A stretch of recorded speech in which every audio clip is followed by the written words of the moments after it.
Student may just introduce the browser. And if possible, please take in class classes. So just say hello and start. Okay, so yes. Yeah. So good afternoon. Let us begin the lecture today, and we will continue from where we left. So can we go? Can we go down the slides? Yes, okay. No, this is lecture one. Go to lecture two. Open the lecture two.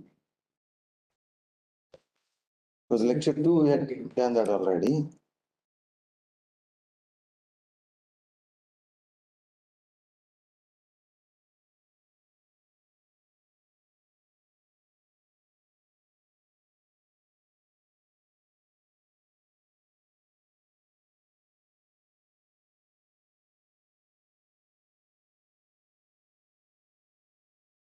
Okay. This one? 1 minute.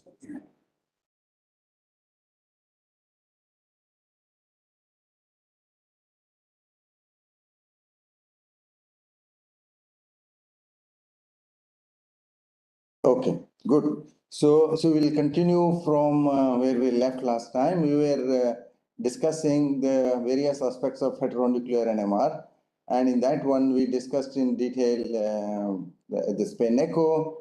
Then we discussed the selective population inversion and briefly covered the INEPT experiment. So we stopped after this slide, but again, I will do this slide once more for the benefit of those for continuity, and then of course it will help you to understand things much better. So this one is, how is this one? So, what do you want to up down? Oh, no, the arrow is pointer. Point us to Srikanth. You can just so don't touch it. You can bring it that one red dot will come. So it is coming. One dot will come. Yeah, it is coming. Okay. You can show it also. Underline. Yeah. Okay. So the INEPT experiment, this is insensitive nuclear enhanced polarization transfer.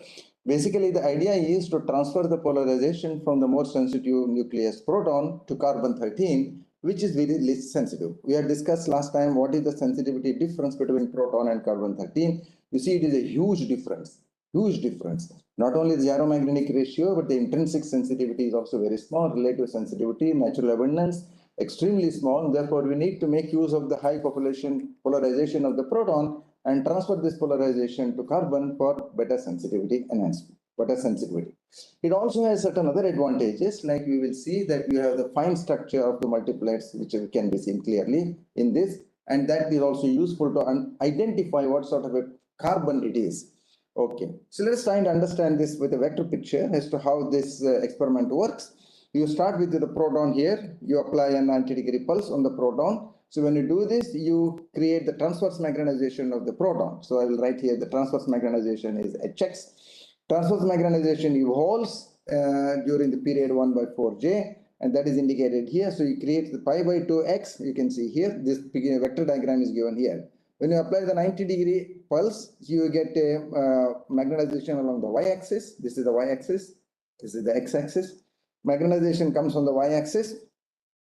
And during the period 1/4j, the two components, see, if I'm taking a two-spin system, I will have two lines for each of the spin, for proton as well as for carbon. So you have two components there. Let's say these are lines 1 and 2. We label them as 1 and 2 here. And these are the blue lines here. Of course, I put the red here, doesn't matter. So the blue lines, these you sit on the rotating frame of the proton because it is, we are not going to consider the chemical shift evolution because the spin echo, the chemical shifts are refocused. Therefore, we don't worry about the chemical shift evolution. We will only worry about the J coupling evolution. So during the period 1/4j, what happens? The two transitions, two magnetizations corresponding to the two transitions, they will move in opposite directions because the center is here. One of them is faster, the other one is slower. So the one which is power appears to go in the clockwise direction, other one goes to the anti-clockwise direction. Therefore, one is going like this, other one is going like that. These two transitions are going like that. In 1/4j, how much angle they cover? The angle covered is given by is equal to theta 2 pi j times tau. And the tau is equal to 1/4j. Suppose tau is equal to 1/4j, then what is it we are going to get? This will be pi/2. Okay, so pi/2. So therefore, the angle here is pi/2. Now, so when you apply a next pi x pulse, 180-degree pulse on the x-axis, the two magnetization components will rotate into this dimension here. They will come here, one goes over, this one is coming here, and also we applied pi x pulse. So remember, we are applying pulses to both, to the proton as well as to the carbon. The proton alone, if you consider, the one has to come here and the two has to come here. But then when you apply the 180 pulse on the X also, the carbon as well, the two things interchange. When the two interchange, you see the one goes to 2, 2 goes to 1. This is what will happen here. When you apply the 180-degree pulse on both, that is at this point. Now at that point, since I applied a 180 pulse on the carbon magnetization is initially along the z-axis, now comes onto the negative z-axis. So that comes here. So that is the carbon magnetization in the negative z-axis here. Okay, so that is at this point in time. During the next 1/4j, the coupling evolution will continue. And how much angle they will cover again? This will now go here and this will go here. And the two things will now become completely opposite to each other at the end of the 1/4j time. Okay, so they will be lying along the y-axis, orienting in opposite directions. Okay, and nothing happens to the carbon magnetization. It stays along the z-axis because the evolution doesn't change the z magnetization. So it will stay there. Now if you apply a 90-degree pulse on proton here, this is a 90-degree pulse on proton, pi/2y, what will happen? These winds will shift to the z-axis. The proton magnetization components will shift to the z-axis. So this will go here and this will come here. And that's what is indicated here. 2 is here, up is there. They are along the plus z-axis and the minus z-axis. Now this is exactly equivalent to what we did for the selective population inversion. Selective population inversion means one transition is inverted while the other one is left untouched. So the z magnetization of the two components are there along the z-axis. And now if we invert one of those, let's say we inverted the transition 1. So one transition 1 has come to the negative z-axis, the 2 has remained the same. And that is indicated here. So what is the consequence of that? When you have selective population inversion, you have seen when we did the selective population inversion, there is a transfer of polarization to the X nucleus. The X nucleus that is indicated here. This is now, you have this enhanced magnetization for this, and this also is enhanced. Earlier these were too small. These are 2 delta, small, and now it is becomes 2 delta plus 2 delta minus 2 delta plus 2 delta, and this big one is 2 delta plus 2 small delta, and the other one is minus 2 delta plus 2 delta. So this is the kind of a two transitions we will get. This big one is now 2 delta plus 2 delta, and the other one is minus 2 delta plus 2 delta. Initially, in the normal case of this, the X carbon magnetizations are only small 2 deltas, this 2 delta. And to that, you added the population difference corresponding to the proton. Capital delta corresponds to the proton magnetization. Therefore, there is a huge gain in the magnetization of the carbon-13. Okay, so now it is along the negative y-axis there. They are in the opposite directions. Now what do? At this point, I don't want to detect right away. If I detect it right, so what I have to collect the y magnetization. If I collect the y magnetization, don't decouple. I don't decouple. Collect the y magnetization components because these are going into different frequencies. I get one here. This is 2 delta. This is okay. Now it is on the minus side. So this one is 2 delta plus 2 delta. This is minus 2 delta plus 2 delta. This is minus 2 delta plus 2 delta, and this is 2 delta plus 2 delta. Okay, you can change the sign, either both of them. So phase, that is just a phase adjustment. So you get the minus y detection. So you get this. If you did a plus y detection, you get the other way around. So you see so much of gain in the sensitivity of the carbon magnetization in the by this INECT experiment. Okay. Now if you decoupled this, suppose you decoupled this, what will happen? You'll get back to 2 delta only, right? The plus 2 delta minus 2 delta will simply cancel, and you will add small 2 deltas and will become a 4 delta. So that is not a gain. That is simply not a gain. Therefore, what is the meaning? That means we cannot afford to decouple at this point. Okay, therefore you see in this one there is no decoupling in this. You cannot afford to decouple when you're doing a simply INECT experiment. Gain in sensitivity will be lost. Okay, so in order to do this, what we have to do is we go to the next step.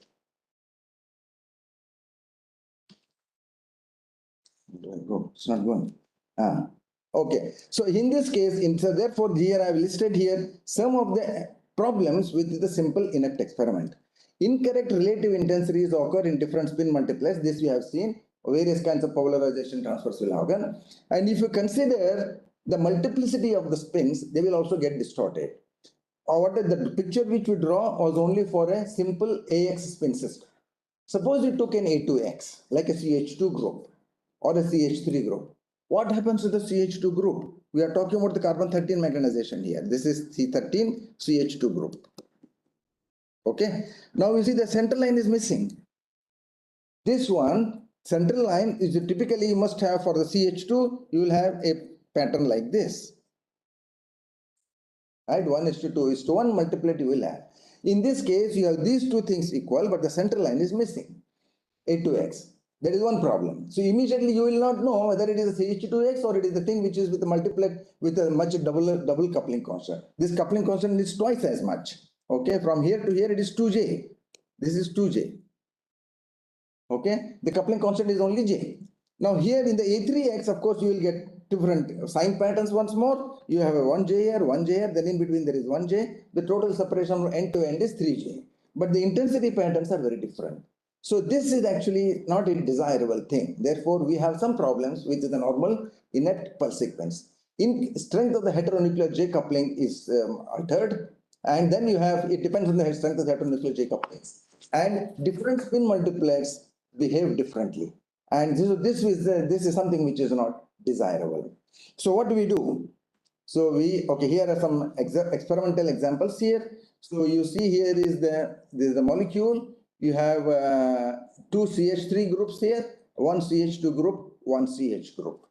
Okay. What I showed in the previous case is exactly the same thing what you are seeing here. This CH2 group, this number C is a CH2. C is a CH2 and the central line is missing. Okay, and B is a CH. Okay, B is CH, the doublet which should be there. Yes, indeed, it's coming as a doublet. And the CH3, it is coming with two negatives and two positives, but the intensities are not reliable anymore. They are not identical. They are not equal. All the four are not equal. Forget about 1:3:3:1. That thing is not there. But these intensities are also not equal in the two halves. Upper half and the lower half, they are not equal. Okay, so this anomaly is something which we want to get rid of. Okay, so I will show you another example here of the sucrose. This is I have all the identifications are not there, but all of these here you have a triplet here and a triplet there. What does that mean? So is it overlap of some things, or here you have some things here all completely mess up here at this point, and the central line is missing here, and here also the central line is missing. So various kinds of complications occur when you have CH2 groups and the CH3 groups, and there are overlaps. Okay, so therefore one needs to do something better, and that is this so-called refocused inept. The refocused inept, in the previous case, the inept experiments ended here. Okay, inept experiment ended here, and we immediately started collecting the data on the carbon, and there was nothing was done over there on the proton channel. Now what you do is you extend it. You extend it by the same period, 1/4J, 1/4J, repeat the spin echo sequence. Until this, you have this, then you another 1/4J, 1/4J, 180 pulse on the proton channel, 180 pulse on the carbon channel, wait for another 4J, and then you collect the data. Then now we can decouple the protons also. Okay, I will show you this. Let's try and understand this, how this works. Until this period, this is now the situation which corresponds to this time point. After this, my y minus y. So at this, so we'll consider the two pictures which are shown here is for one for y, other one is for minus y. This is called the phase cycling. Okay, this is, and then accordingly you can gain some benefits over there. So at this is the point which is reflected here. This was the same thing from the previous slide if you took. Okay, the proton magnetizations are here, 1 and 2, selective inversion of the proton that has happened. And the carbon magnetizations are like this, the 2 and 1 here. This is the carbon magnetization here. And now during the period 1/4J, what happens to the proton during this period? That is from here to here. Nothing happens to the proton because it's along the z-axis. But the carbon magnetization evolves. Carbon magnetization evolves. They were moving in this direction, so they will continue to move in the direction they were moving. Okay, so this will move here, and this will move here, and they will come here in this manner. They move to this position. Okay, now we apply pi x on both proton and carbon, and you see there is no change, so this will continue to okay, now this will continue to move during this period. Now they will adjust, come back along this axis here, they will come and join here on this. Nothing has happened to the proton is still there, 1:2. When they move here in this direction, they cover the same angle and come back and join at minus and the y-axis there. Okay, so now they are in phase, the two magnetization components are pointing in the same direction. Okay, therefore if I decouple also, there is no harm. Earlier they were in the opposite direction, as here if I were to decouple, I cancel the previous intensities of the two, the opposite ones which are there, I will cancel that. That is not happening now. They have go added here, they have come back. We call this as refocusing. By extending this spin echo, adding another spin echo sequence to this, we have covered another 180 degrees rotation and brought them back to in the same axis, along the same axis of the y-axis. They have come together. Now I can decouple this. So since it is along the minus x-axis, I put the receiver also on minus x, so that I have no, I get the positive signal here. I get a positive signal because the receiver is minus x. This is also minus x. So I get, after Fourier transformation, I get this carbon signal as, I'm only drawing the carbon signal here. So that is what our interest is. So this is giving you a positive signal which much bigger intensity. This is the added thing, we transferred intensity from the proton to the carbon much larger. In this bottom picture, the same thing happens except that I have changed the phase of this 90-degree pulse. Here, instead of y, I put a minus y. So until here, so this point is y was in this case 2 and 1, and if I apply a minus y, the two things gets interchanged. So if they were, let me draw it like this. This is x, this is y, let us say. Okay. So if this is the two transitions which were there, if I apply pulse along this, they will rotate, the two transitions will rotate like this, okay, and go on to the z-axis. They will come like that. Okay, so this is, let's say this is 2 and this is 1. When I rotate it, these two will come there, 1 will be here. But if I apply, rotate along this minus y-axis, they will come the other way around. 1 will come here and 2 will come here. 1 will be here and 2 will be here. Because I have changed the rotation direction. Okay, that's what is indicated here. So you get here 1 and 2, and these ones also now move in the opposite direction. These ones now move in the opposite direction, one because they are different angles. And now if I apply pi x and pi x here, the same phenomenon will continue. And after the 1/4j, they will now refocus along this axis, along the x-axis here. Okay. Earlier it was on the minus x-axis in the top case. Here it will be on the x-axis. Therefore, what I should do? I should collect the receiver phase also should be x. So in the same manner, just as I have here y minus y, the receiver phase here is indicated by minus x and x. If it is y, I do a minus x collection. If it is minus y, I go to x collection, so that I have the same positive signal on the after the Fourier transformation, and I can decouple. Now I decouple here. Decoupling is important because when I decouple, I can gain sensitivity much more than if I did not decouple. Okay, and that is an important thing, that I have a fully decoupled carbon spectrum, which is highly intense compared to the normal direct acquisition. Okay, so this is the refocused inept. Okay, now let's see what happens. There is a further advantage that was done. The refocused inept sometimes had problems of the phase errors. Some phase errors were coming, and therefore a further modification was done for the inept sequence, and also to be able to distinguish the different carbons, like the CH carbon, CH2 carbon, CH3 carbon. We want to distinguish them also.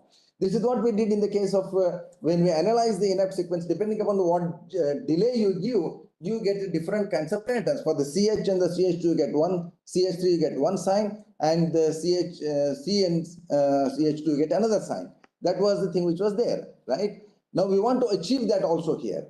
So the inept refocused pulse sequence, you have this sort of a situation there. You have additional spin echo, what is there? We keep the tau period not the same as this, as in the refocused NF by give a different tau period which is called as tau prime. We can tune this tau prime. The pulse sequence for this is the same as the inept refocused pulse, except that this period is now different from tau. Earlier it was 1 by 4j, 1 by 4j in both cases. Now here the tau remains as 1 by 4j, but the tau prime need not be 1 by 4j. It can be different. Okay. So that can be adjusted. So that can be adjusted and you can choose what this value should be. Okay. And depending upon what the tau prime is, what kind of a pattern, intensity patterns you will get for the AX spin system, A2X spin system, A2X means is the CH2, A3X means the CH3. For these, what sort of intensity pattern you get? If it is AX spin system, the intensity is proportional to sine theta. What is theta? Theta is given here. Theta is equal to pi j AX tau dash. Okay, tau dash is this period. Notice it is not 1 by 4j now. You can adjust it. You can adjust this tau dash and you can say if theta is pi j AX tau dash. So you have here for the AX spin system, it is proportional to sine theta. For A2X, it is proportional to 2 sine theta cosine theta. And for A3X, it is proportional to 3 sine theta cosine square theta. So they are completely different dependencies on the theta for the tau value you choose. You can optimize this and then you will get different kinds of patterns for the different multiplets. Okay. And here we do not want to decouple here. We want to collect the coupled spectra. We want to collect the coupled spectra with the proper intensity patterns. In the previous case, in the refocused unit, we lost the coupling information. We gained sensitivity but lost coupling information. Well, okay. Now we want to retain the coupling information and increase the sensitivity still. Okay, that is what is achieved by this experiment. You will see here.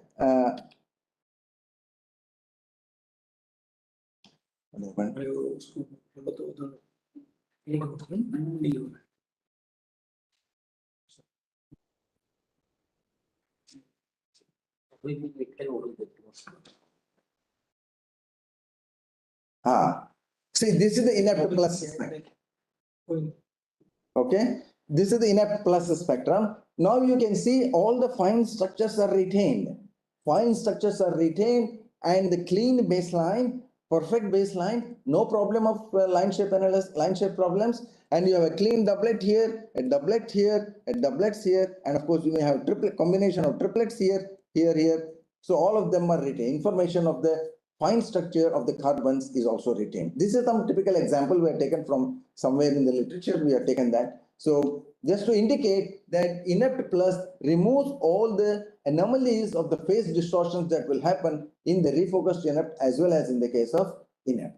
So this will give a very nice proton coupled C13 spectrum. Okay. Now we will go further, another step which is an important development, and that is called as the distortionless enhanced polarization transfer, called DEPT. So to look at that, to appreciate this, you can see here in these two experiments we have added 2 more delays here. In the inept refocused also we had 2 delays. We have 1 by 4j, 1 by 4j, 2 delays were added. Here also the delay is added. A delay adding means it increases the length of your pulse sequence and it will contribute to loss of signal because relaxation will happen. Magnetization in the transverse plane, transverse relaxation causes the decay of the signal. Okay, so now can we eliminate that from this one? Yes, indeed, that was the idea. That was the idea of developing this DEPT experiment. Okay, so now the experiment is done in this particular manner. You start with the proton magnetization here. Substantial gain, of course, the anomalies may not be there with regard to this one, but it gives a very clean spec. This cannot be unfortunately analyzed with the vector diagram because this goes through very complicated pathway of magnetization transfer, but we will simply see the results, what we get here. Okay, this experiment starts on the proton channel with a 90-degree X pulse. Wait for a time 1/2j. Then you have 180-degree X pulse on the proton, but a 90 X pulse on the carbon. Okay. Then during this next 1 by 2j, this is the spin echo sequence, but the last pulse is not a 90-degree pulse, but a theta pulse. Flip angle is now theta. Okay. Flip angle is theta, and this is, and along with that, you apply 180-degree pulse on the carbon. So you notice here, now the angles, the patterns which we will get will depend upon what is the value of the theta. Okay, and then you can decouple here after this period of 1 by 2j, you can decouple the protons and you get the carbon spectrum neatly. Now we can simply adjust the pulse flip angle. In the previous case, there also theta dependence was there. It so happens that the theta dependence in both cases are nearly the same. But in the previous case, theta dependence is connected to the tau period, the tau dash period. If you want to increase the theta or increase tau dash, the theta will get changed. It causes additional relaxation losses. So we don't want that. So in that case, the theta flip angle changing is not a problem. Instead of 10 microseconds, you put a 9.5 microseconds or 8 microseconds and things like that. So it doesn't cause you too much of a problem, but yet it will give you the similar kind of results. And this produces a very clean spectrum. That's why it is called as distortion-less enhanced polarization transfer. To go through this theory here, it cannot be done by vector picture. This requires the quantum mechanical density operator calculation because it goes via multiple quantum transitions. So we will not go into that things right now. Okay. And now here is the calculation of the intensities. What is the intensity patterns of these kinds of multiplets, the CH, CH2 and CH3. Okay. And what is plotted here, intensity versus the flip angle in degrees, theta degrees.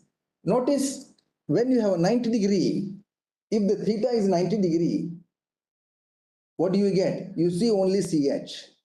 You don't see the CH and the CH2 and the CH3 at all. If you have a theta which is 45 degrees, you can see all of them with the same sign.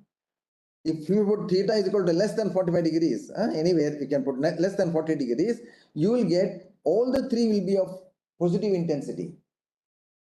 CH, CH2 and CH3 can all be positive. Okay.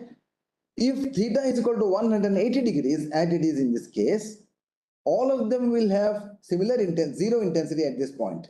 See, this is zero intensity. If you have 135, this is 180. If it is 180 degree, we will have zero intensity. Theta is equal to 180 degrees, you have zero intensity for all of them.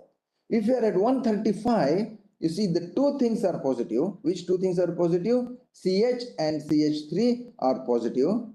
CH and CH3 are positive. CH2 is negative, hugely negative. Okay, so -1 here and +1 there, and then you are somewhere around 0.6, 0.7 for the other one, for the CH group. So therefore, you can manipulate the intensities of the different signals. Suppose you have a confusion as to, okay, now because of the relaxation, something is happening and you are not able to figure out the intensity patterns. Now you can play around with this angle. You can play around with this angle of theta and see how the things are changing relatively. Because you have a clear pattern of changes here. So that will allow you to identify which carbon is what. Whether it is a CH carbon, CH2 carbon, CH3 carbon, you can figure out very clearly from the depth spectrum. And this also gives a very clean spectrum. No distortion in the baseline, and all the fine structures will be retained. Okay, so that is the important development in this polarization transfer experiment. So, okay, so this is the depth experimental sequence. Okay, now there's some examples here. So you have signal patterns for depth C13 spectroscopy. You can see C13, all the three. This one is a schematic. C30 CH3 is depth 90 and depth 135. The same what I explained to you in the curves. It is shown schematically here. CH3 is C13 NMR, CH3, CH2, CH and C. For depth 90, you will see only CH. For depth 90, that means if the theta is 90 degree, you will only see CH. You don't see anything else. Okay, that is, let's go back and see that also. If theta is 90 degree, you will see only this, right? That is the CH. You don't see the other two. Those are zero. Okay, so let's, and CH2, what do I get? CH2, if I have 90, I don't see anything else. This you have seen already. And if it is depth 135, you see CH3 is positive CH2 is negative, CH is positive. Okay, let's look at that here. 135. See, this is positive, CH is positive, CH3 is positive, CH2 is negative. Okay, so this is standard typical examples which are taken. Okay, and the carbon C is always positive. C is always positive, so nothing will happen to that. So because it doesn't evolve under the coupling at all. Okay, so therefore that is of no consequence. And no signal in the depth. C only in the normal C13, no signal in any depth experiment. Okay, that will be eliminated. Okay, so therefore, in the whether it is depth 90 or depth 135, if it is not attached to carbon, that quaternary carbon will not appear at all in the depth. Okay, but because these are based on evolution under the J coupling, and that is not there in those cases. So it gets eliminated by the result of phase cycling. Okay, so here is a specific example, experimental example here. So you can see this is the molecule A, B, C, D. How many carbons are there? There are 5 carbons.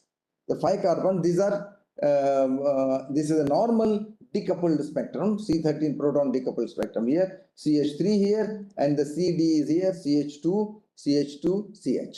Of course, in this we cannot make out what it is, because they are all fully decoupled spectra, and you cannot make out. And intensity patterns are also not very reliable here in this. So one thing is so huge, other ones are small, and so it's not reliable. Intensity patterns cannot be seen. Now, of course, one thing is that the CH3, this is 3 is very huge because there are 3 methyl groups, one here, here, and here. There are 3 methyl groups, and all of them therefore are contributing to the signal intensity is very high here. And if you took depth 90, it is only CH which is being seen. If we do a depth experiment, you see only one of those. Depth 135, CH and CH3 are positive, CH2 and these are both CH2s, and they are appearing as negative. Okay, so therefore this is an extremely useful experiment for identifying the patterns of the carbons. Okay, what we have gained? We have gained sensitivity. 2, patterns specific to carbon type.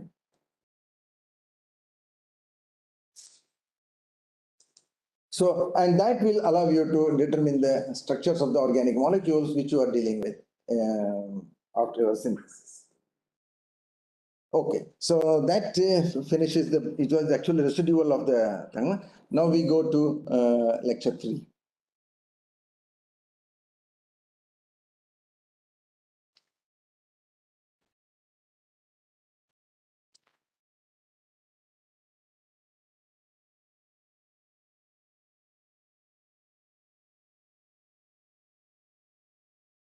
Okay, so now we are entering into another topic.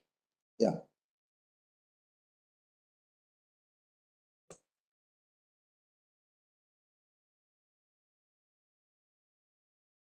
Okay, so now we are entering into another topic, which is also polarization transfer. The inept experiment which we talked about, that was polarization transfer. Basically, there it was mostly from insensitive nucleus to sensitive, to enhance the insensitive nucleus. Transfer polarization from the sensitive nucleus to the insensitive nucleus. The nuclear Overhauser effect has that component, plus also within the sensitive components itself, you can do polarization transfer, which has particular advantages. We will see that later as application as we go on. So this is another method of polarization transfer, but the mechanism of transfer is very different. The previous ones were based on proton-carbon coupling constants. It was based on the coupling evolution. We transferred the population by using the pulse sequences, and you got the sensitivity enhancement. Here it is a completely different mechanism. Okay, now let's first define what is the NOE effect. It was discovered by Overhauser way back in 1970s, and so it goes by his name. Initially, it was electron nuclear Overhauser effect, but then of course subsequently it was the nuclear Overhauser effect as well. So it's defined as a change in the intensity of one resonance NMR resonance line when another is perturbed by saturation or inversion. You can do a perturbation either by saturation or inversion. And this is defined by this equation here. N eta is the NOE, and you're observing the nucleus I, and S is the nucleus which you are saturating or perturbing. You're monitoring the intensities of the nucleus I. I naught is the equilibrium magnetization when you're not perturbed anything, and I is the magnetization which you observe when you perturb it. Okay, so I is the perturbed magnetization.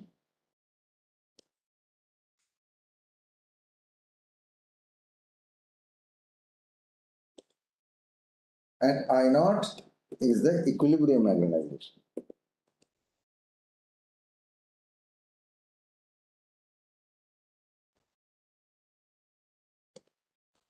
So to what extent the magnetization gets enhanced? That is the point we are saying. It may be enhanced, it may be decreased also. Both can happen. We will see that. Okay. So what is the kind of perturbation? Schematically, the experimental sequences are indicated here. There is one experiment known as steady state NOE, and the other one is called as a transient NOE. In one case, you have repetitive experiments. When you do a pulse experiment, you do lots of repetitions, right? You have the relaxation delay, you apply the 90-degree pulse, and then you collect the FID and then Fourier transform it. Now, when you are doing this during the relaxation delay, you saturate one of your signal with a low power RF. In other words, if I have a spectrum like this and another spectrum like this, I put an irradiation on this particular signal or on this particular signal, whichever one I want, and that is a low power saturation because it has to be selective. Therefore, I have to use a low power saturation. When I saturate this, what will happen? That is what we want to see. Are the other signals perturbed by that? Yes, indeed, they are perturbed, and that is what leads to NOE. Or you can also do a perturbation by inversion. So you can do like this. You can do inversion of this instead of saturation. You can also do inversion, and that leads to what is called as a transient NOE. This is 180-degree expulse. That means you are inverting that particular transition. One particular transition you are inverting and seeing the effect of that. To see the effect of that, you give a certain time period here, tau m, allow the system to equilibrate, transfer, readjust itself, and that is what you are going to measure. So in the case of steady state NOE, you saturate this one particular chosen signal and observe the rest of the spectrum or every spectrum by applying a 90-degree expulse and collect the FID. In the case of transient NOE, you invert one of the transitions, wait for a period of time, tau m, and tau m is called as the mixing time. So you need to give a time, and that is called as the tau m is the mixing time.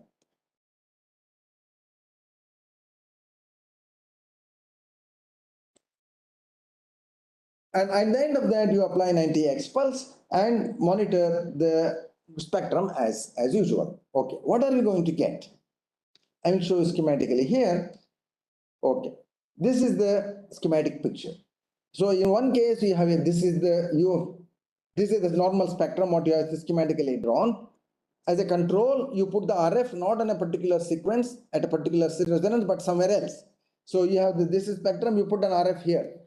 Okay, that is called off resonance irradiation. This is the control. Okay, and then you do an on resonance, and that is here on this particular signal. You want to invert this particular signal, you apply this here on this. This is the on resonance. The perturbation here is inversion, but the same thing could be saturation as well. So I said here perturbation can be saturation or inversion. So what is going to happen? Let us consider two spins A and B. And they both have, for simplicity, we consider them as there is no coupling at the moment. They are single one spins, the spin half system, two energy levels. So the populations are like this, indicated by the blue for the two alpha and the beta state. The populations are like this, and the net magnetization is along the z-axis, which is given by MA0. So this is the equilibrium magnetization of the A spin. Now when you perturb it, for example, saturation. If I invert it, of course, it will go to the down. If I perturb it, what happens? This one is saturated, this will be reduced in intensity. So I call this as a perturbed intensity. This is MA is a perturbed intensity. This is the intensity of the equilibrium. Okay. So now when this happens, there is a transfer of perturbation from the A nucleus to the B nucleus. The B nucleus also has its equilibrium population as MB0, as indicated here. MB0 is the equilibrium population, and that is dependent on the population difference between these two energy levels. Same is here. Now, when you do a perturbation, the perturbation will get transferred to some other nucleus B because there is an interaction between them. What kind of an interaction here? This is not J coupling interaction. Here it is the dipole-dipole interaction. This happens through space. There is a dipole-dipole interaction between the spins A and B. Because of that, the spin A, when it is perturbed, it wants to transfer its perturbation to the B nucleus. It happens because of the interaction which is present. If the perturbation gets transferred to the B, and the B also loses, now it has changed population. Therefore, this will show up in the spectrum. So look at what happens here. So the spectrum is often all the signals are of equal intensity. When they did an inversion and then wait for a period of time, tau m mixing time, and now we recorded the spectrum. You see these lines, they are having different intensities. Different ones are different intensities. What that means is that perturbation has been transferred to some particular resonance line and not to all of them. It is transferred to some particular resonance line. So therefore, you take a difference between these two, that is called as the NOA difference spectrum. You will pick up only those signals which have been perturbed by this irradiation or saturation at the particular signal here. So why is it that only some of them happen? As I said, this is because this is through dipole-dipole interaction. And dipole-dipole interaction is dependent on the distance between the protons or distance between the nuclei. Let's say these are the two dipoles here, mu1 and mu2. The angle, if I draw a line between them, the vector between them, it is called r. And this makes an angle theta to the line. We will not leave it there. So the dipole-dipole interaction is given this formula, mu1 dot mu2 divided by r cube minus 3 mu1 dot r. Now notice these are all vectors here. Mu is a vector, this is a vector, this is a vector, this is a vector, all these are vectors. Okay, so that's why it is written in bold. All these are vectors. And what is written here is the magnitude, r to the power cube, and this is r to the power cube. This is the magnitude of the distance of from here to here. Therefore, this interaction will happen, whether you like it or not. If the distance is small, this effect will be very pronounced. And how far it will go? Notice this goes as r to the power 5 here, r to the power 3 here. Eventually, it turns out that the perturbation transfers happens is r to the power 6 dependent. We will see that a little bit later as well. So because of that, ones which are close by in space, they will get perturbed. So all the lines will not get perturbed. This is extremely useful structural input. When you have a molecule, when there are different kinds of protons, they are at different places in your molecule. Some are close by and some are far away. If you perturb one of the proton, the ones which are close to that proton will get the transfer of population. Okay, and that is why you will see the NOE, and that is called as the NOE. Now, you also must notice here, this is the interaction which is always there. Now you might ask why this does not affect the energy levels of the system. We are only talking about Z1 interaction with the field, J coupling interaction, but this interaction is also there between the two spins. However, this dipole-dipole interaction does not contribute to the energy levels in your system because they get averaged to zero due to tumbling motions. The tumbling motions in your solution phase cancels out all these dipolar interactions. Okay, with regard to the Hamiltonian, with regard to the calculation of the energies. However, it does contribute to relaxation. Contributes to the relaxation. Tumbling motions cause transitions between the energy levels. The transition between energy levels meaning relaxation. Right? So if I have two levels here, if somebody can cause a transition between this and here, upwards or downwards, it contributes to relaxation. And therefore, the dipole-dipole interaction contributes to relaxation, and you will see that relaxation is responsible for the NOE effect. Okay. Now we are going to go a little bit more into the theoretical details. So we can go slowly on this, but be careful and go slowly. You can stop anytime. We can ask questions anytime in between, because this has to be understood very carefully. We will go fairly slowly now. Okay. So let's consider a two-spin system. We have two spins, A and B, whatever we had. So here I call it as A and X. You have two-spin system. You have four energy levels. Four energy levels: alpha alpha, alpha beta, beta alpha, and beta beta. And these are the four energy levels of the two-spin system.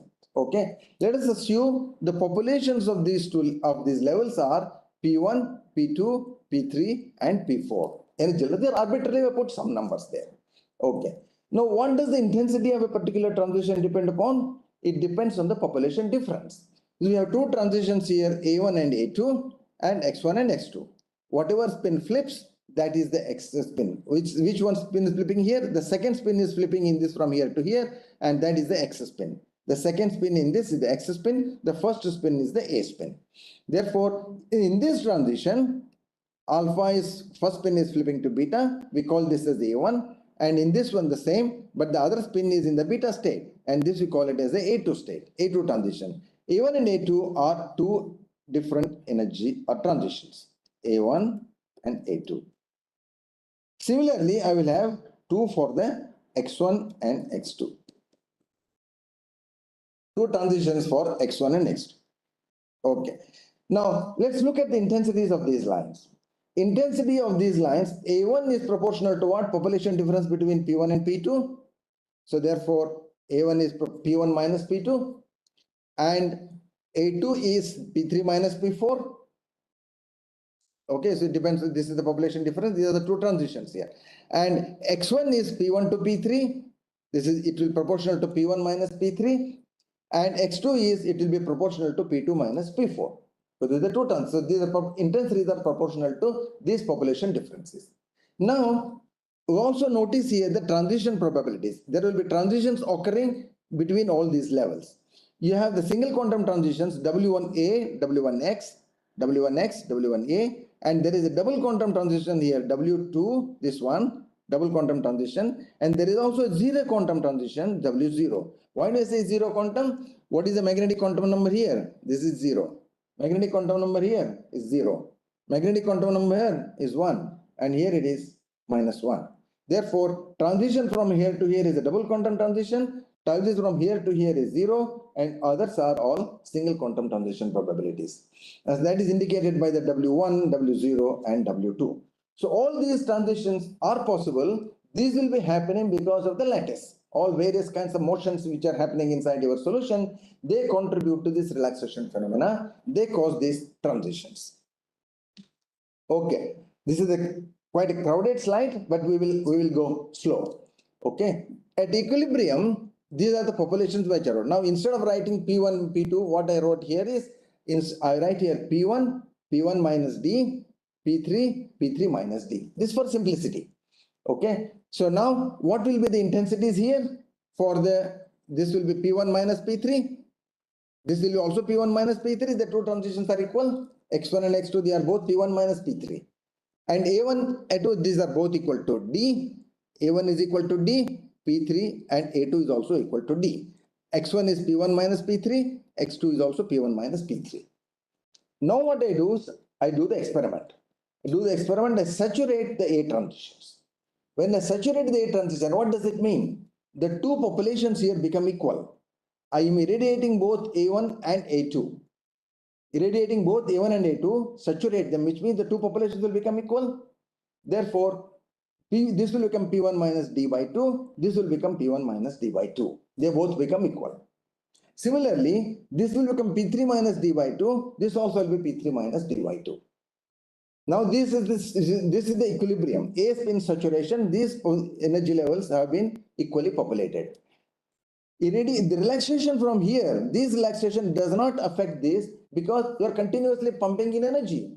It relaxes, but again you put in energy to equilibrate the two. Therefore, these populations will remain the same. Now, what about the X transitions? When I do pumping in energy like that at the A transitions, what will be the X1 and X2 transitions populations? They will again be P1 minus P3. These you take this difference, P1 minus P3. Okay, X1 is equal to X2 is equal to P1 minus P3. This is the same as what was here. So when you start this, when you saturate it, these X transitions are still P1 minus P3. But now we consider the relaxation phenomena. What does the relaxation do? The single quantum relaxation does not do anything because it will, it tries to relax, you pump energy back and it will come back to the same thing. But let us consider the W2 transition. The W2 dominates. Let's assume that the W2 is the dominating relaxation mechanism. Okay, so in that case, what will happen is the population, some population will be lost from here and this will gain. This energy level loses some population and you gain the population because the relaxation that is happening here, it will come. Why this one is losing? Because this has got more than what it should have had. It should have had, and that's why this loses the population and this will gain it as a result of W2. Okay, and nothing happens to the other two. Other two remains the same. Now we calculate what is the X1 transition intensity. X1 transition intensity is this minus this. Okay, therefore this will be P1 minus P3 plus T. If I take a difference between this and this, that is P1 minus P3 plus T. X2 again P1 minus P3 plus T. So now you see it has gained a population. It has gained a population difference. Therefore, the intensity of the X1 and X2 transition has increased. Okay, and we call this as positive NOE. So the W2 transition, if that is the dominating factor, it will contribute to positive NOE. Suppose now W0 is the dominating mechanism. When W2 will be dominating, when W is dominating, we will see that later. And in fact, briefly to tell you, W2 will be dominating in small molecules, W0 will be dominating in large molecules. This has to do with the spectral densities and all of that. But for the moment, let us take it this way. W2 is dominating in small molecules, W0 is dominating in large molecules. Not that other things are not present, but the dominating. Suppose W0 is the one which is operating, what will happen now? So once again, this fellow is losing and this fellow is gaining because this has a higher population than what it should have had. It loses and this one gains. Now we calculate P1 minus X1, X1 in intensities. So you see P1 minus P3 minus T, and this also is P1 minus P3 minus T. And therefore here you have negative energy. It has lost. Compared to P1 minus P3, it has actually been reduced. Therefore, you will have negative NOEs. And that's why we say in large molecules, you have negative NOEs. Where W0 is dominating, you will have negative NOEs. In small molecules, where W2 is dominating, you will have positive NOEs. But always, of course, the net effect is the combination of both. And therefore, we define what is called as the sigma, which is the cross relaxation, which takes care of both W2 and W0 transition probabilities. And that is, therefore, we write it as W2 minus W0, and this is the cross relaxation rate.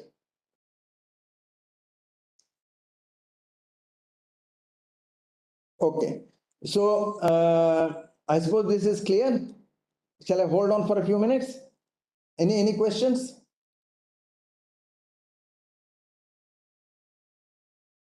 Yeah. Bishop, text can't go.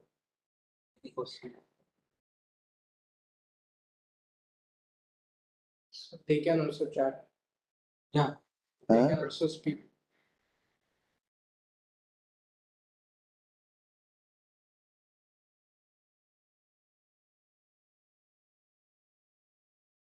Announce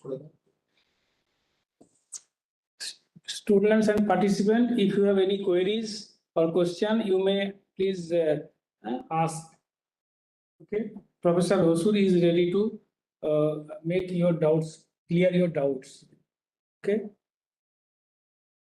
No, I want to know whether it is going across. Yeah, that response is very poor. That is a big problem with the online classes. Online classes, yeah. Okay. So if there is anytime, of course, you can ask questions, not only now, but later on also you can ask. Message in the chat, no? Okay, let's go forward. Now so far we consider it in a hand waving manner that the population difference is so much is transferred and this like that, but we have to be a little bit more quantitative and rigorous. So when you want to do that, we have to go through a proper formalism how to do that. Okay, here I consider only 2 spins, but in principle in a molecule you have many spins. Okay, when there are larger number of spins, all of them will contribute to this. A particular spin may be in close vicinity to something else, to so many spins. So we'll have to consider in a very generalized manner, and that's what we will see here. Now you have consider a spin system. You have so many energy levels. You have so many spins and so many energy levels.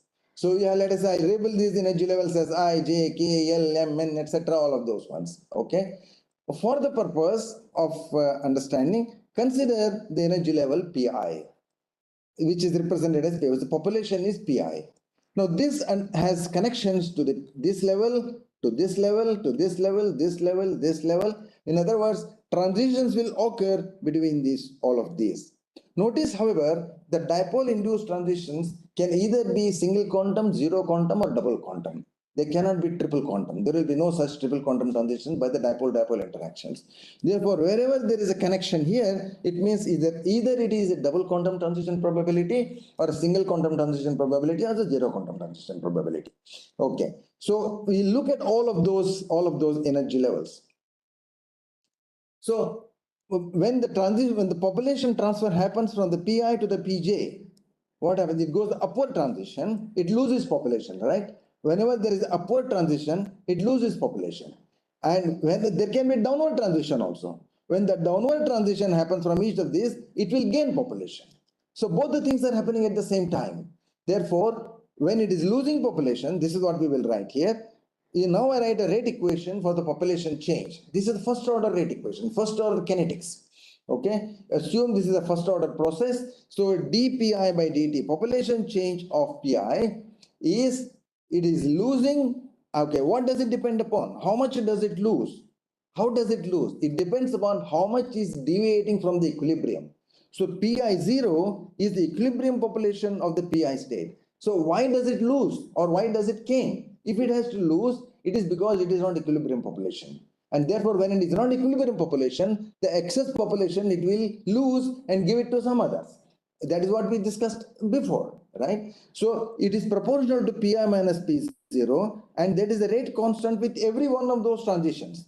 Wij to this level j, there is a rate constant, the Wij. So all of them will co-add now, j1, j2, j3, j4, whatever you want to call it, or k, l, m, n. So sum of all of those rate constants, but multiplied by the same population difference here. This is the initial population difference of the state pi, and it will contribute to the loss of the signal. That's why we have a minus sign here. Now, and it will gain population from the other states. Other states, why will they give population? If they are also deviating from their equilibrium. Therefore, we must see how much they are deviating from equilibrium, and that is this here, Pj minus Pj0. Pj0 is the equilibrium population, and Pj is a perturbation, is a population at a point in time. And if this is non-zero, then they will give population to some other level, and assume that he is now giving to the I state. All of them are giving energy to the I state. Okay, to I. And therefore, now each one of them will its own relaxation rate. Wij into Pj minus P0. As J keeps varying, we will have different contributions here. And therefore, this is called as the master equation. So this is valid for any number of nuclei, any number of energy levels, and there is a loss of population because they are deviating from equilibrium. There is a gain in population because the excited states, they are also deviating from equilibrium. So this dictates a completely non-equilibrium state of affairs. When the system is in non-equilibrium, all these kinds of phenomena will happen. Okay, and considering all of those, we have to understand what is the NOE phenomenon. Okay, this is a very generalized equation. We will take a very specific example of a two-spin system. Should we break here? Yes, sir. Yes, yes. Let's Short break, yes. Short break. We'll give a 5-6 minutes break.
Okay, now we continue.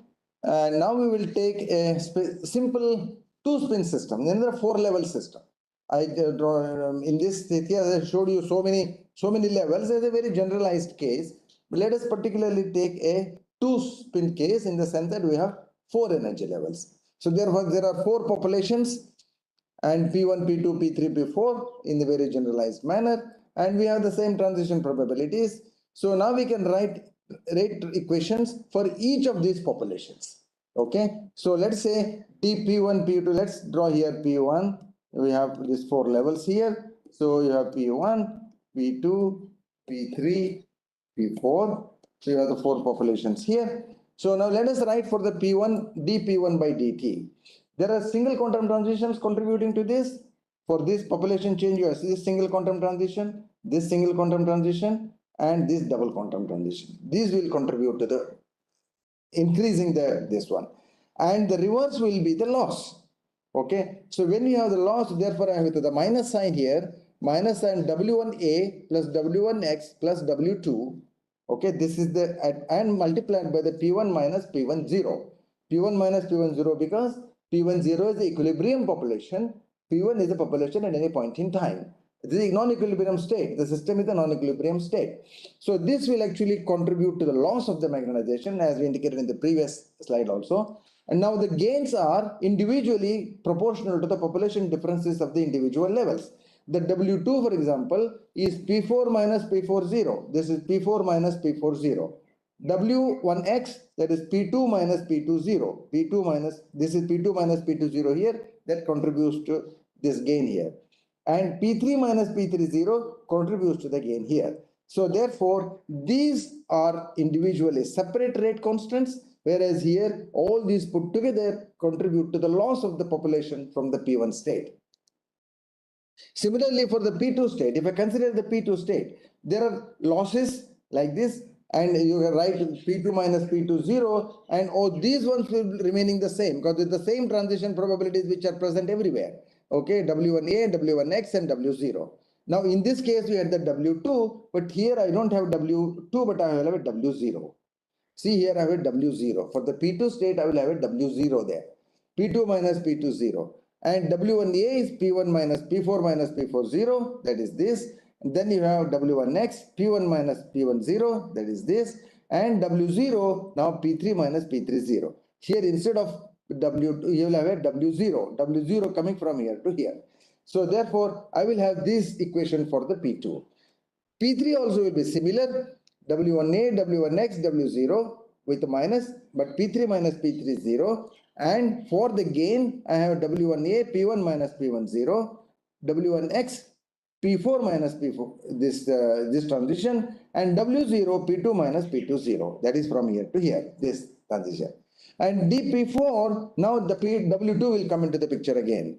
For P4, the losses are W1A, W1X, W2. These are these four transitions. And the gains are from W1A, W1X, and W2. W2 will be this transition. All the other two will be single quantum transitions. Okay. Therefore, you will have a network of these transition probabilities and the populations explicitly written down here. Now, we want to simplify these equations. How? Because we know the population differences are related to the Z magnetization. Okay, when I say P1 minus P3, P10 minus P30, it is a population difference along the Z axis. Okay, therefore I want to convert these population differences into magnetizations, Z magnetizations. Therefore, for magnetization of the spin A, which are the populations I have? So P1 minus P3, P1 minus P3 plus P2 minus P4. P1 minus P3 plus P2 minus P4. So this will contribute to the A spin. And the X spin, it is these two transitions, P1 minus P2 plus P3 minus P4. Okay, and therefore, if you put it in this manner, the negative ones are here. So P1 minus P3 plus P2 minus P4, and here it is for X, P1 minus P2 plus P3 minus P4. These are now the magnetizations. You can see the Z magnetization of the two spins A and X. Okay. Now then, using this, we want to recast these equations in terms of the magnetizations. So this of course requires a lot of algebra here. We will not go through that all that algebra, but I will give you the what is the result. So in order to do that, what I will do is I will define certain entities here called rho A is equal to the sum of these two transition probabilities. Rho A is 2W1A plus W0 plus W2. Rho X is 2W1X plus W0 plus W2. And these two are called as the auto relaxation rates. Okay, this contribute to the relaxation of the individual spins A and X. Okay, and then this is the auto relaxation is related to the change in the population or the gain in the population. W sigma AX is another entity which I defined earlier also, that is W2 minus W0. This is known as the cross relaxation rate. So this connects between the two spins A and X, and that's why we say it is. You see, in these two cases, both the spins are flipping. When we are talking about this, only one spin is flipping. Okay, here both the spin W2 and W0, they have come from both the spins flipping. W2 all the both spins alpha alpha to beta beta, and W0 is alpha beta to beta alpha. Of course, they will contribute to the rho A and rho X also, but that is all of them put together. This contributes to the auto relaxation. This is called an auto relaxation rate.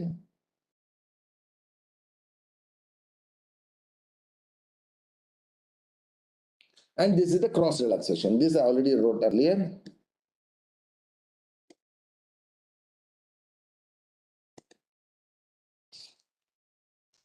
And then putting these things, you write the rate equations for dMA by dt and dMX by dt. So all those put, there's a lot of algebra is there. We need not go into that algebra there. So you get the equation in a very simplified form is minus rho A into MA minus MA naught minus sigma AX MX minus MX naught for the dA, and similarly for dMX by dt minus rho X MX minus MX naught minus sigma AX MA minus MA naught. So therefore you see this connects, sigma AX connects the A spin to the X spin, correct? That's why these are called as cross relaxation rate, and this rho A connects MA to MA only. So therefore this is called as the auto relaxation rate. The cross relaxation rate connects A spin to the X spin. Notice here, if you have done the block equations earlier, previously somewhere, I don't know if it has been done, this term is not present in the block equations. Block equations has only this part. That is, it connects only to that particular transition, T1 relaxation or. Now here you have a connection from one spin to another spin. These are called the Solomon equations. So you have is a cross relaxation rate connecting one spin to another equation. Similarly for dMX minus rho X MX minus MX naught minus sigma AX MA minus MA naught. Now we can simply write this in a kind of a much more compact fashion, and that is called as dM by dt is equal to minus Rm. Notice here now I have combined MA and MX into one vector, and that is here. Of course, I've added here MA naught. The differential of MA naught is 0 because it's the equilibrium. Equilibrium dMA naught by dt is 0. Is equal to 0. Similarly, dMX naught by dm is also 0. Is also 0. Therefore, I can easily add that here. I've added that in the small vector M. I added MA minus MA naught, MX minus MX naught. And this simply goes as, and then I'll define this matrix R. R is the called the relaxation matrix. It contains these ones. See, MA minus MA naught is a vector. So I define a vector M, small m. Okay, this one is minus, this is rho A, sigma AX, rho X, this matrix, and multiplied by this vector M again. So this is the expansion of the matrix. This expansion is put in a compact manner as a matrix equation. The M is a vector which defines the deviation of the magnetization from equilibrium, and R is a matrix which contains only the relaxation rates, auto relaxation rates and the cross relaxation rates. So therefore, this is called as the relaxation matrix. R is a matrix of relaxation rates and is called as the relaxation matrix. Now, these various transition probabilities, what do they depend upon? As I said, the transitions are caused by fluctuating motions inside the solution. There are various kinds of motions which are happening. Okay, and these cause the various transitions. And there, without going into the theory of that one, we can simply say these transition probabilities are related to the frequencies and the motional frequencies, the correlation time, so-called correlation time tau c. This describes how the tumbling is happening inside the solution, whether it is fast or slow and things like that. And the various transition probabilities are given by these equations there. W0 is, all of them are the same constant incidentally. You can see k by 20, k by 20, k by 20. And W0 is proportional to 2 times tau c divided by 1 plus omega a minus omega x. What is omega a minus omega x? This is the frequency difference of the two spins a and x, precessional frequencies of the spins a and x. Therefore, this is the zero quantum frequency. This is zero quantum. W a minus omega is zero quantum. This is single quantum. W1a is a single quantum, therefore you only have omega a. The functional form of all of these are the same. In fact, this is called as the spectral density function. Okay, this portion is the tau c dependent which I have written. This is called spectral density function. And we have W1a is 3 tau c divided by 1 plus omega a tau c whole square. So this is related to the precessional frequency of the a spin, and that contributes to the W1a. Similarly, for the x spin, it is omega x tau c whole square that contributes to the relaxation transition probability of the x spin. Similarly, W2 is 12 tau c divided by 1 plus double quantum frequency here. Omega a plus omega x is the double quantum frequency, tau c whole square. So therefore, transition probabilities are related to the motions. How efficiently the motions are happening, which transition probability contributes more will be dependent on these parameters here. When it will be contributing more. What is the value of omega tau c? Depending upon that, which relaxation, which transition probability is more effective, that is determined by that. Now you see the constant K has the gyromagnetic ratios here, gamma A, gamma X, these are some constants here. And then you have Rax to the power minus 6. See, I told you earlier that the transition probabilities are proportional to the inverse sixth power of the distance between the two nuclei. A and X is inverse sixth power. Therefore, this actually dies down very rapidly. And those which are close by in space only will be able to see the effect of a perturbation at one place. It will not travel too far. And this fact, in fact, is a boon in disguise. You can actually figure out which are close by in space. For the structural point of view, you will be able to see as a useful structural input, structural parameter. It is used for assignment purposes, both in organic chemistry as in protein and macromolecular structure determination. This becomes an extremely useful entity. So the points to note here is you have the relaxation matrix. Relaxation is driving the NOEs, and the magnetizations, population changes are happening because of these relaxations, and that depending upon which transition probability is operational, which is dominant, you will have a different kind of a NOE effect, which is seen. This is qualitatively explained earlier. Let's go further. From this, now we have a formal equation, dm by dt is minus Rn. This is the matrix equation now. M is a vector which is basically a vector of the deviations of the magnetizations here as indicated, MA minus MA naught, MX minus MA naught, and R is the relaxation matrix. Okay, now what is steady state? There are two kinds of NOEs which I described earlier, steady state NOE and transient NOE. What is steady state NOE? That means the system has reached a steady state. What is the meaning of a steady state? It doesn't depend upon time. So the rate of change with time will be zero. Now, if I'm saturating the A spin magnetization is always zero. Therefore, MA is zero.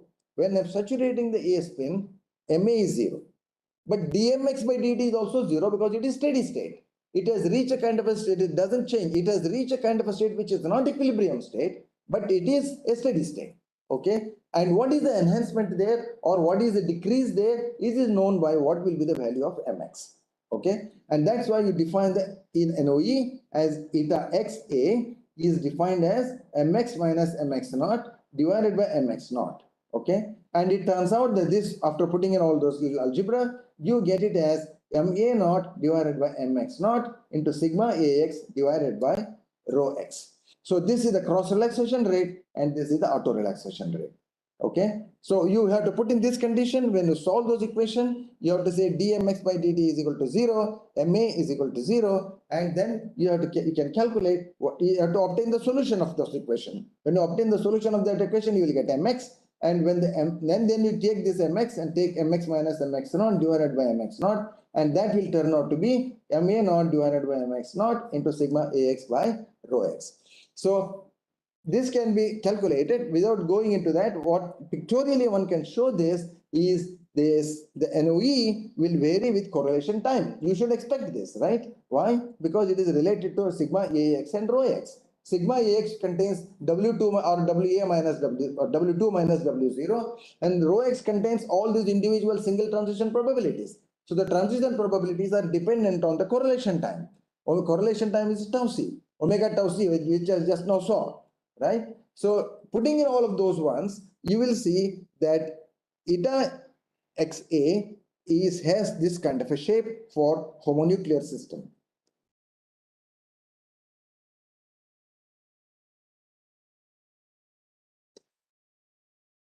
For small molecules, you have positive NOE. See, this is what we derived in the case of by qualitative argument with the population changes. For large molecules, what is the meaning of small molecules? The correlation times are extremely small. 10 to the minus 10, 10 to the minus 12, things like that. Seconds. Okay. And that is that many nanoseconds. Minus nanoseconds.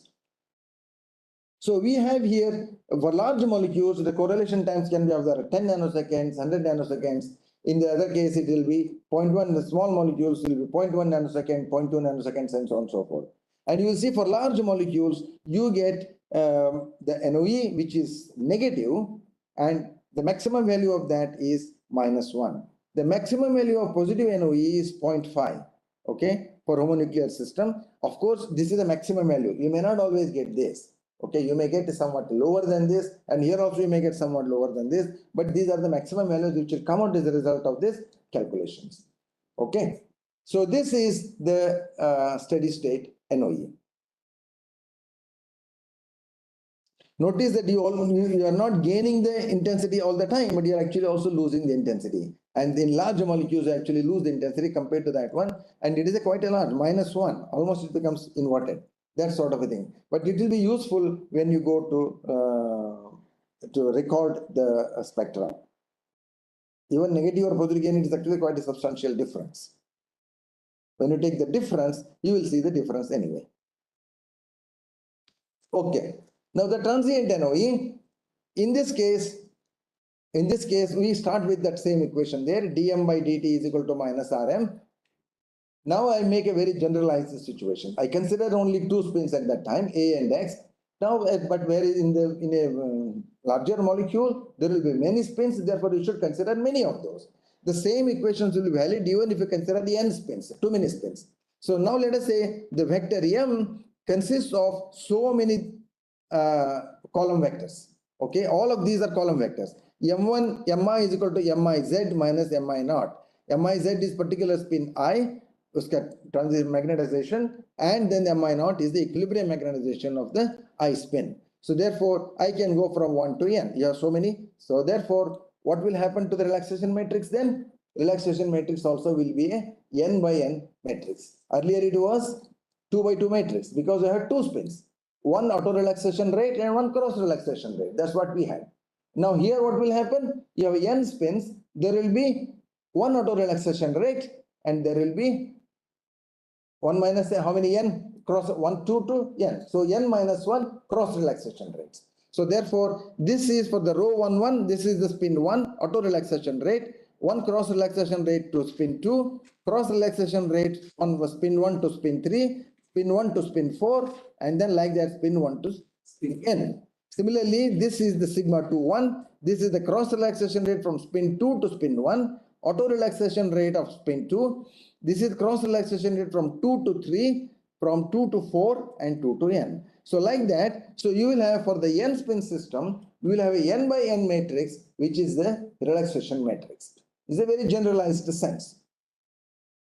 So you have so many cross auto relaxation rates, there will be n auto relaxation rates, and you can have this n into n minus 1 cross relaxation rates.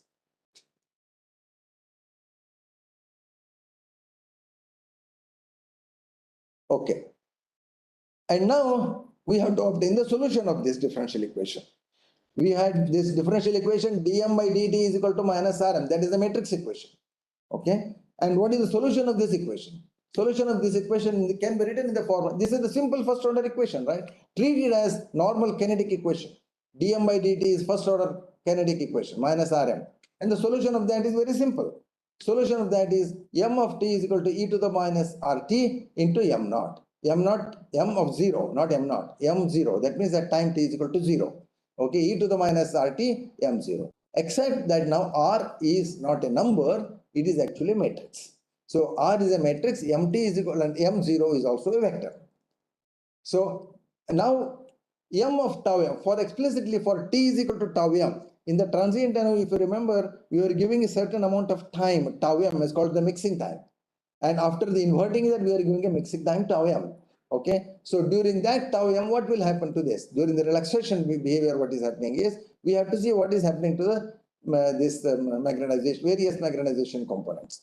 So now m of tau m, now if I explicitly write this, expand this, we expand this here, exponential term, this is the expansion of the exponential. Okay, e to the minus rt for t is equal to tau m.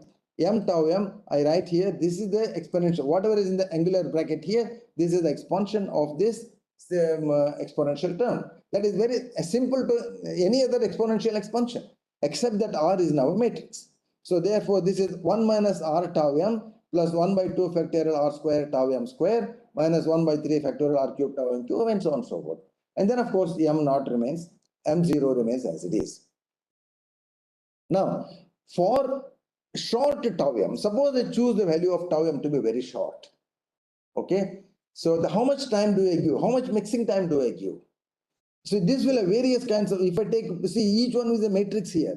When I take the matrix, multiply the matrices here, square, cube, it will go on quite a large number of terms. Quite messy it will become. When I keep multiplying the matrices one after the other, it will become quite messy. So what I do therefore is, I make a simplification. I make a simplification by choosing a small value of tau m. If I choose a small value of tau m, I ignore all these higher order terms. All tau m square, tau m cubed, all of those things I ignore. So therefore, I retain only the first term. So for short term, the second and higher order terms in equation can be neglected. Under these conditions, m tau m is equal to 1 minus r tau m into m0. Now you write it explicitly in the matrix form. You have all of these m tau m. This is now a full vector m1, m2, m3, m4, mn. And what are m1s? All these small m's are m minus m naught for the individual spins. Okay, so these are all individual. These are deviations from equilibrium. m1 tau m, m2 tau m. These are all deviations from the equilibrium for the spin 1, 2, 3, 4, 5. And this portion is 1 minus tau m, and I put the full relaxation matrix here, r here as it was, and then I have this m0 is again this column vector here, m1 0, m2 0, m3 0, and so on up to mn 0. Now for j is equal to not equal to I, this will get further simplified. Now that means I am expanding this. If I keep expanding this, so I will get here mi tau m is equal to 1 minus rho I tau m mi naught, and that is the individual auto relaxation, and all of these are the cross relaxation rates minus sigma ij tau m mj naught. This is what we had from the previous case also. So these are the individual contributions causing a loss of magnetization, and this is actually contributing to the gain in the magnetization mi minus mi naught. Okay, therefore this is coming auto relaxation rate here, and this is the cross relaxation rate here. Okay, so now I've skipped certain algebra here, so therefore we calculate the NOE straight away from there. Eta I tau m is mi tau m divided by mi naught. Okay, mi tau m is the deviation, remember. Mi is mi minus mi naught, capital Mi minus mi naught, and divided by mi naught. Okay, therefore this is the NOE. This is the NOE, and this is given by 1 by m naught, and put this equation over there as it was in the previous one here. Okay, and if I were to plot this as a function of tau m, you will get a curve which is like this. And for short tau m, you will get a curve, which is simply, you take this portion of it, you will get this. And incidentally, this calculation will give you this, okay? And if you have all the other higher order terms also coming in, then of course you will get contributions into this area as well. And we are generally not considering that. That is ignored, and that leads to what is called as spin diffusion and so on and so forth. This we are not going to talk about it now. Okay. Now, for a selective inversion of the jth spin, that was so far it was a very general theory up till that. Now we're considering a specific case. Specific case is one particular spin I am inverting, the jth spin. Jth spin, if I invert, what will be its initial condition? Mj naught is Mj minus Mj0. Mj0 is what? Mj minus Mj naught. Okay, therefore Mj0, sorry. So Mj time t is equal to 0 is Mj minus Mj naught, right? At time t is equal to 0. At time t is equal to 0. And that is, and what is that? That is minus 2 Mj naught. Why? Because at time t is equal to 0, I have inverted Mj. Inverted Mj means from the positive z-axis, I brought it to the minus z-axis. Therefore, that has become minus Mj naught. Minus Mj naught, I get minus 2 Mj naught. And then Mi is equal to 0 for 0, now I not equal to j. For all other ones, we are not doing anything because we're not perturbed that at all. Therefore, all of them, this difference is 0. Mi0 is 0. Only this one is perturbed. We are not done anything to this, and therefore these are all zeros, y not equal to j. So when we do this, you plug in this in the previous equation, you will get eta I tau m is equal to minus 1 by Mi naught minus 2 Mj naught sigma ij tau m. So this becomes a very simple equation now. And in homonuclear case, of course, Mj naught and Mi naught are the same, and they will cancel. So you will get this whole thing equal to 2 sigma ij tau m. For homonuclear case, Mi naught is equal to Mj naught. You see, now this is such a simple equation. This is a wonderful equation, absolutely wonderful equation. And you are getting relation to sigma ij. You are getting directly, NOE is related to the cross relaxation rate, sigma ij. And the cross relaxation rate is proportional to inverse of sixth power of the distance, what we saw as W2 minus W0. Okay, simply those ones, if you consider, you will get a cross relaxation rate inversely proportional to sixth power of the internuclear distance, and you can calculate the distance between the protons. This is a fantastic structural information you will have. Any molecule, you can study this in this manner. Okay, so now some examples here. So your 1D NOE experiment. So you have this particular molecule. Okay, all these concentrations, etc., they are all written there. What is done here? This particular proton is getting saturated or getting inverted, whatever. Okay, and then you get a difference spectrum at these ones. Okay, note that this is a different spectrum already. This is the different spectrum. So I am seeing you have protons here at 11. There's a labeled here. There's a proton here, proton there. So there is various kinds of protons are labeled there. So you are inverting the proton 3.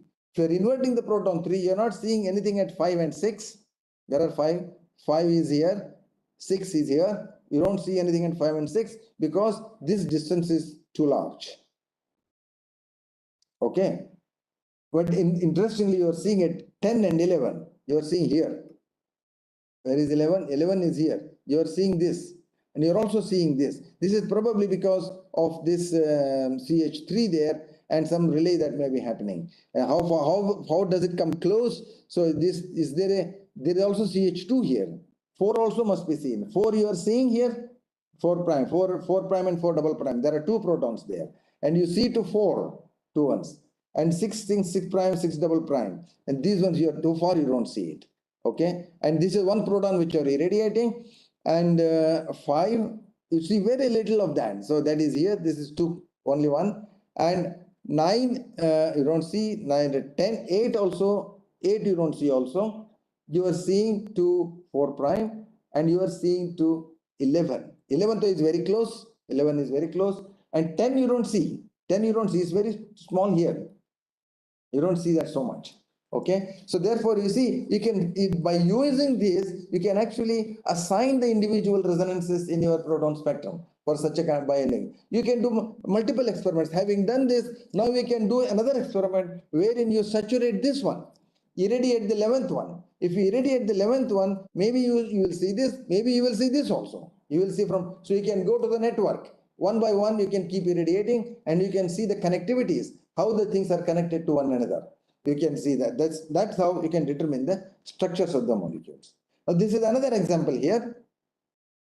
So I have, this is this molecule. So what is irradiated at this point? So you can see here, this is getting irradiated.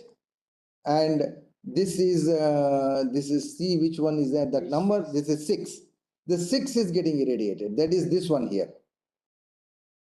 Okay, when the 6 is getting irradiated, where do you see? You see to 7.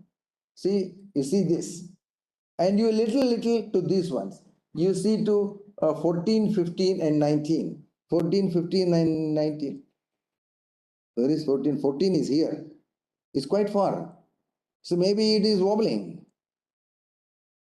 14, 15 and 9 you see. Where is 9? Or 9 is here. So that means this molecule has a lot of motion. So it is, there is a single bond here, this probably flips around. So it may be coming on top of that. So you see, you also get dynamic information here. Oh, and then the methyl, where is the methyl? So methyl is here. O methyl. So you are seeing this, and H12, you see a little bit to H12 you see. And sorry, no, you don't see to methyl, sorry. You see to the methyl, you see very little to this here. You see very largely to this. And this one is H7. H7 is the closest. You see, this is the largest. And you see tiny ones to the O methyl. O methyl, you see very tiny one here. And you see tiny things to this H14, H15, and H9. And these are very far. And that means that there is some kind of a rotational motion which will bring these ones tentatively to this irradiated proton. And you are seeing that effect over there. Yeah. Okay, so now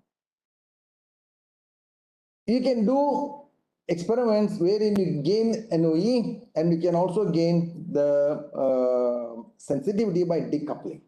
See, there are two ways of doing decoupling experiments. There are, you decouple spectrum, you remove the complexity of the multiplet structure, you get a collapsed spectrum which has some of the intensities. Now you can also gain intensities here by NOE. So what you do here, this is one experiment, interscan delay with the pulse and acquisition. And this is the X nucleus, you're acquiring carbon. Now you put the decoupler all through, proton is decoupled all the way from here to here. So what is the advantage? Advantage, during this time you are decoupling, but during this time you are acquiring NOE. You are gaining the intensity because of the NOE. For small molecules, you have a positive NOE. Therefore, you gain intensity by doing that here. And this is an experiment where there is no NOE, but only decoupling. Decoupling is on. So these are all experiments that are called as gated experiments, gated decoupling experiments. In this case, you decouple, but you decouple only during the relaxation delay, which means you gain the NOE, but you don't decouple. So therefore, 3 different ways you can do the experiment. So you can decouple and gain NOEs. You do only decoupling, or you can do only NOE. All these ways you can do the experiments, and that are called as various kinds of gated experiments. This depends upon the situations, what you actually want to do, how much are your needs. Yeah. Okay, now here is an illustration as to how much is the signal enhancement due to NOE. So you can see here, this is the carbon spectrum, this is the fully decoupled spectrum. This portion from here to here is the spectrum without NOE. We are looking at the carbons here, this particular carbon, see red one here, this red one here. This signal is this much here, signal to noise is 90, signal to noise here is not written here, but this is the, and now when you do NOE, you look at this intensity. The signal to noise ratio is 180, the factor of 2. So the maximum NOE you can get is 2 in the case of heteronuclear. This is the heteronuclear experiment. we discussed about the homonuclear experiment, the proton-proton NOE was going up to 0.5, but actually it is proportional to gamma H by gamma X. So in the case of homonuclear, it is 0.5, and you multiply that by gamma H by gamma X, that is a factor of 4. Therefore, you get a factor of 2. So in case of carbon 13, and this, it is a factor of 4 for C13. And then there is a factor of which comes AX divided by rho, that is half. Therefore, the maximum enhancement you will get will be 2. So that is 200%. So from 90, you have got it to 180. So this is a signal enhancement. Obviously, you may not be able to see it so well in this spectrum. Why? Why you don't see it so well? You see the heights are the same. Then how do you say it is 180? But notice carefully, the noise is much more here. This thing, the noise is here. They are plotted in that manner. Okay, the noise here is much less compared to the noise here. That's why we are saying signal to noise ratio is 180 here. Signal to noise ratio is 90 here. Okay, now we turn to another aspect of Overhauser enhancement, and this comes because of the fact that sometimes you may not get NOEs at all. Why does that happen? So let's go a few slides back.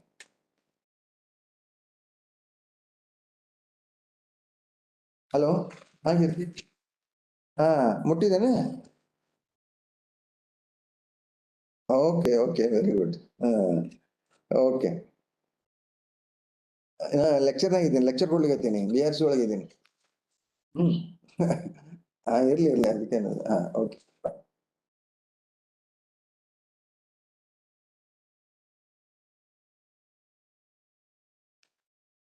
Let's go a few slides back. Okay, here, look, at this point, you get 0 NOE.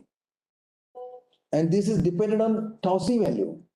If your omega tau c is such that it is almost equal to approximately 1, you get no NOE at all. And this can be very confusing. You may think that these two protons are very far away. If you are looking at a particular proton, you are inverting or saturating, and you want to observe at a particular another proton, and you don't see NOE. And you may think it is too far because it is r to the power 6 dependence, and it is too far. But that is not the case. That is deceptive. That happens because if the tau c value is such that if you are at this point, then you will not see NOE at all. And this is the problem.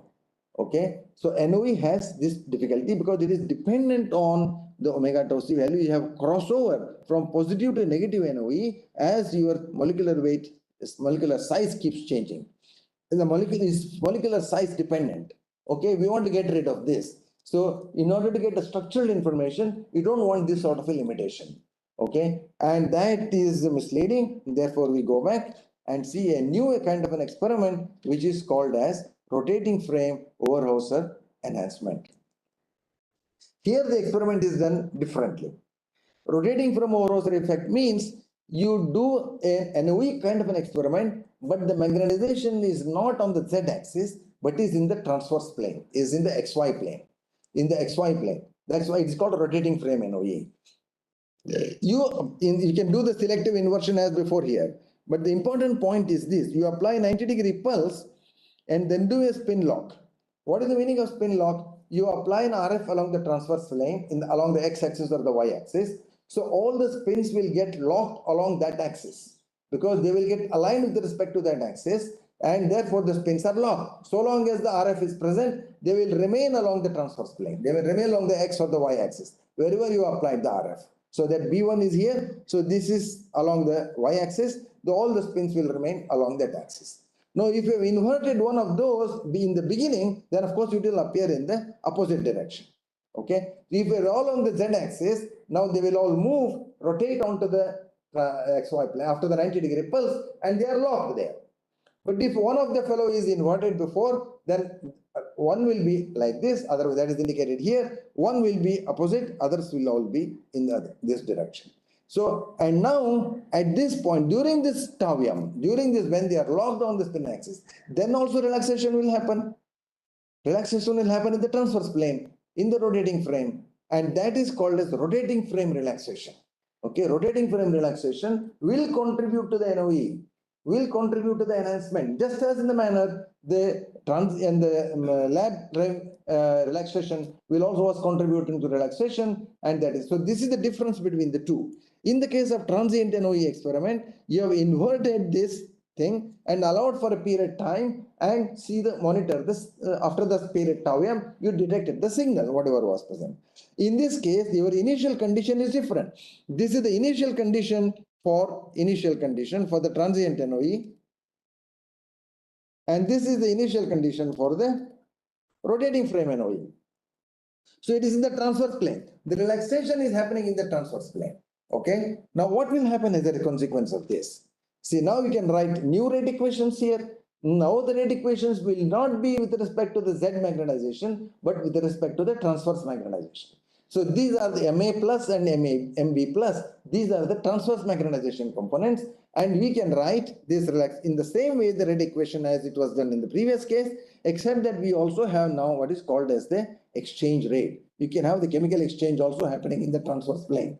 So you can include that in this one, and all of these relaxation terms are put together. You have different kind of relaxation equation here slightly. So I think we will just take it as it is. We will not want to derive this at this point. So we will take it as it is, and you can obtain the solution of this as before, and solution will be in this manner here. MA plus T, MB plus T will have these four components here, alpha AA, alpha AB, similar to that one in the previous case, MA plus 0, MB plus 0, and these are the various coefficients there, various coefficients which are present in this. This is for the record, I will keep it there, but to analyze this, of course, one has to go through the full details of those, and we will explain what these coefficients are. Okay, there are various coefficients, mu plus, mu minus, and here are the coefficients and the parameters.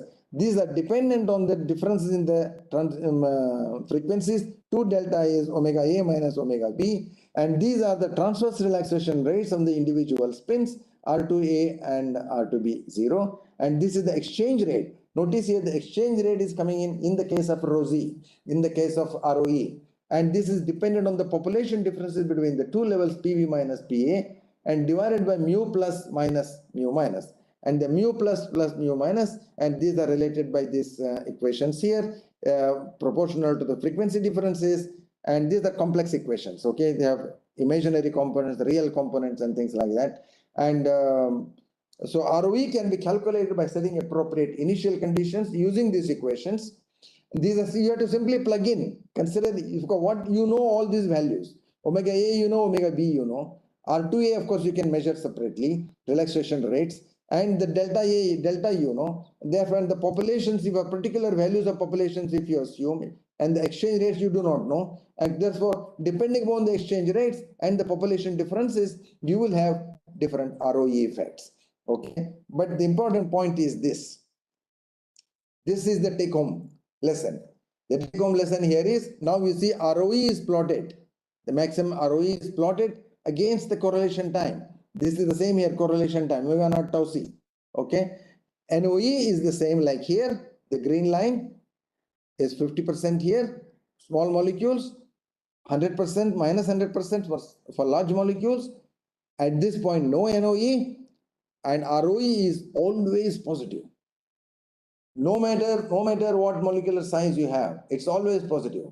And it is more in the case of large molecules, it is approximately 40% in the case of small molecules, and it goes off into and 50% ROE at this point where there was no NOE, and you will get a very large ROE. And large molecules, it goes even up to 65%. Therefore, this is an extremely useful experiment to perform in the rotating frame.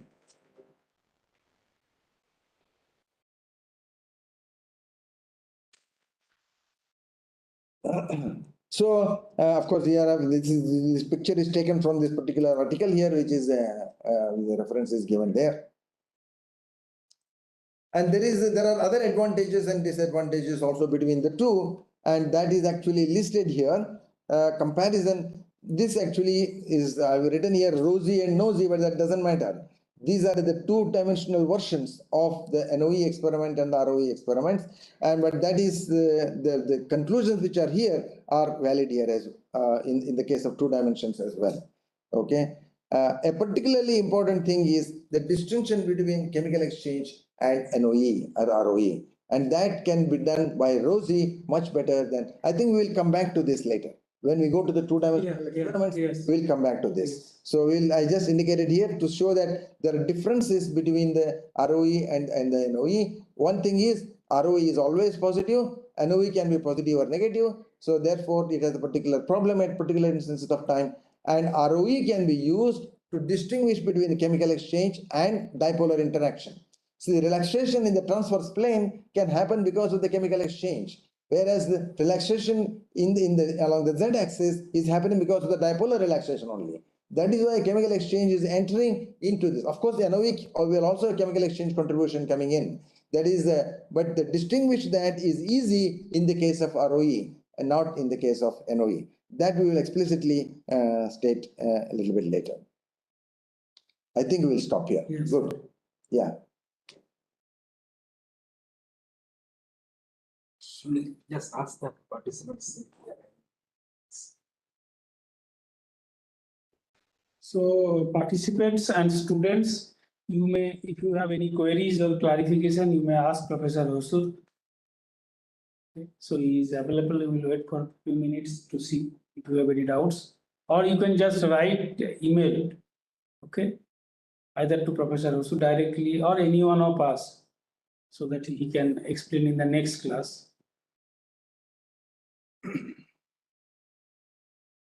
Response Normally responses. we have not.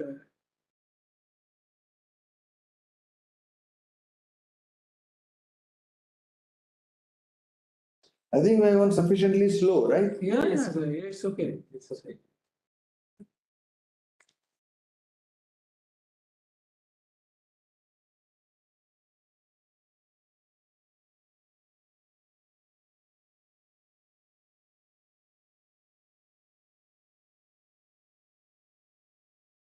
No one responded, no? This is typically the case in online. In physical class, you can identify someone detail. But in online, you cannot identify that. Yeah. So that's what you've seen, about 10, 12 join in this YouTube, and about 10, 12 in Yeah, WebEx. Yeah. WebEx. So around 25 we have seen almost regularly. Uh, But later on we have seen the number of views. YouTube viewers are sufficient. Yeah. It is saying some, it is showing some indication, some names here. Yeah, there are some names are there, yes. Some names are there. So they have registered participants. Okay, then if there is no doubt, we'll close it here today, and your next class will be on Friday, no? next week Friday. Next week Friday, but Monday there will be a special class. Okay. So I will come here only. With this, it will be much better. Yeah. Better. I told them, this arrangement is better. Yeah. So you have to struggle a little, but it is what. It is worth it. You will enjoy that way. Yeah. Otherwise, if it is not comfortable now, If you have forgotten something to write on the PowerPoint, you can. Yeah. you can write it here. Yeah. Otherwise also, during explaining, no, Yeah. you need some extra things. You need it. So that we can use. And many things come in mind now, which is not always there. Yeah. Okay, then thank you, and we'll close. Okay, thank you very much. Okay, Rishabh, close it.